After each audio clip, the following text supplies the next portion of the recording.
Bureau, and I'm honored every single day to represent the good people of Pennsylvania. And honored to be here today in Butler Township, a wonderful community, a community where people love one another, respect one another. And unfortunately, last night had to deal with tragedy in their neighborhood. I've just come from a briefing with the FBI and the Pennsylvania State Police. And I'm joined today, of course, by Colonel Christopher Paris of the Pennsylvania State Police. Law enforcement will have more to share throughout the day, but I'd like to make a few comments separate from the ongoing investigation. First and foremost, the assassination attempt on the former president, Donald Trump, last night was absolutely unacceptable and tragic.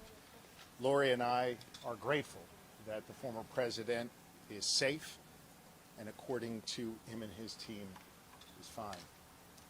It's also important to note that last night 3 of our fellow Pennsylvanians were shot, 1 fatally and 2 in critical condition.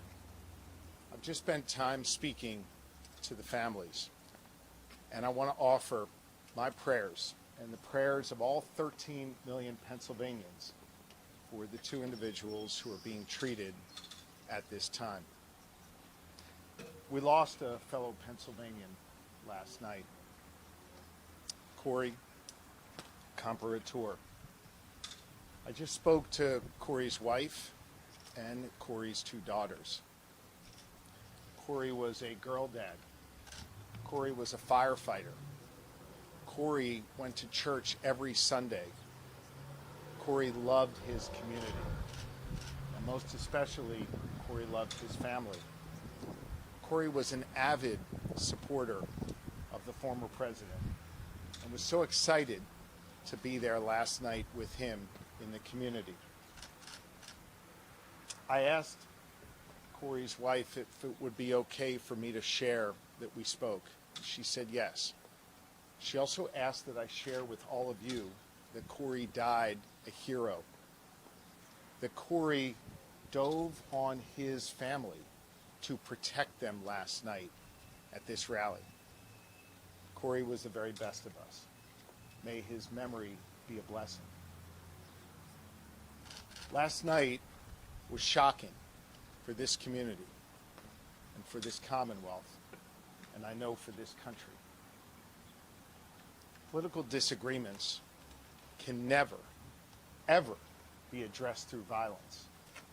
Disagreements are okay, but we need to use a peaceful political process to settle those differences.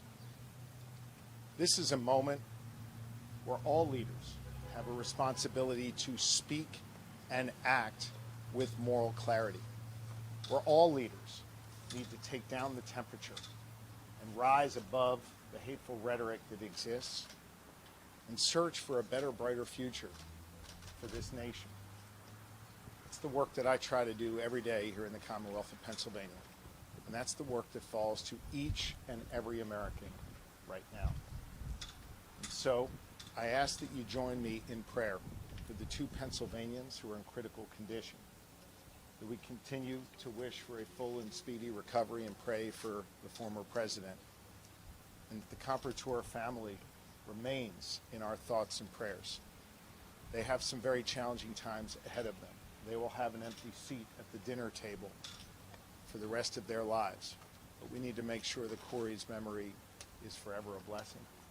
And here in Pennsylvania, we will see to it that that is the case.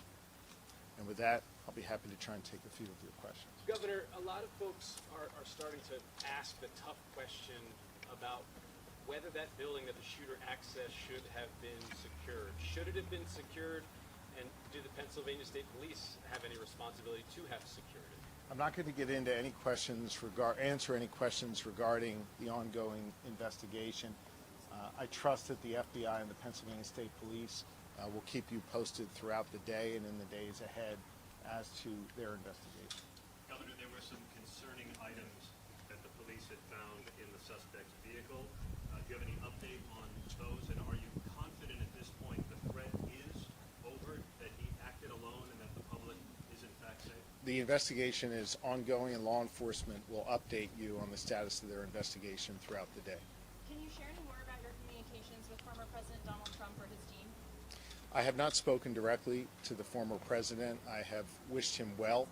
I think multiple times last evening through statements Lori and I have. The people of Pennsylvania, I know, were praying for him, and again, according to his team and himself, it seems as though he will be fine, obviously, relatively speaking, and we're glad to see that. Violence is never acceptable. I should also let you know that I did speak to President Biden. He called me last night to make sure that here in the Commonwealth we had all the resources we needed. I assured him that we did. At the time, he had yet to speak to President Trump. I think they connected later in the evening, and he wanted me to know that he was trying to reach out to the former president. I think that was the honorable and right thing to do, and I'm glad that President Biden did that.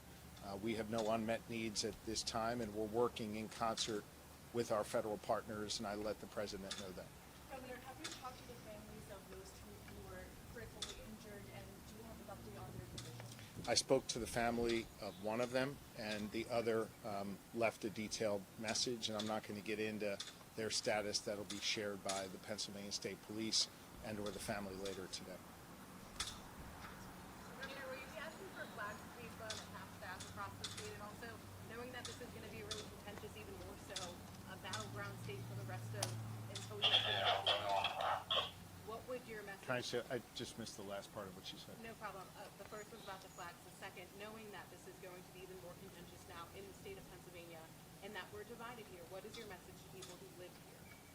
I have directed that flags be flown at half-staff in Corey's memory, and our Chief of Staff is working through that process now. My message to all Pennsylvanians, my message to all Americans is to be firm in your beliefs, to believe what you believe, to advocate for what you believe, and to be engaged in the political and civic process, but to always do so peacefully. To remember that while we may be Democrats or Republicans, above all else, we are Americans. And if you look at the story of this great nation over the last 248 years, a nation that was born right here in Pennsylvania, it's been ordinary Americans at every single step of the way, rising up, demanding more, seeking justice, advocating for change, and doing so peacefully. And those who have advocated for such change peacefully, they have been the ones to bring that about. We have to remember that even in these times where there are real divisions, that we have to address those divisions through engagement in the political and civic process in a peaceful manner.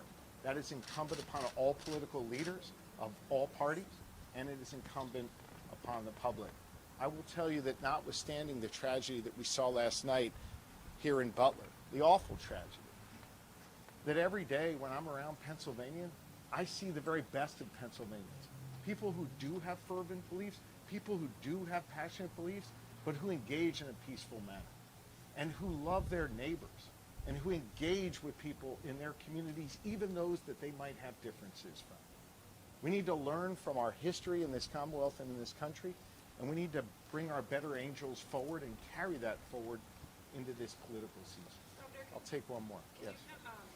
Expand on the situation of Mr. Comfort passing? Was he standing behind President Trump? You said he dove in front of his family. Is there any more detail you can provide about His wife shared with me that he dove on his family to protect them.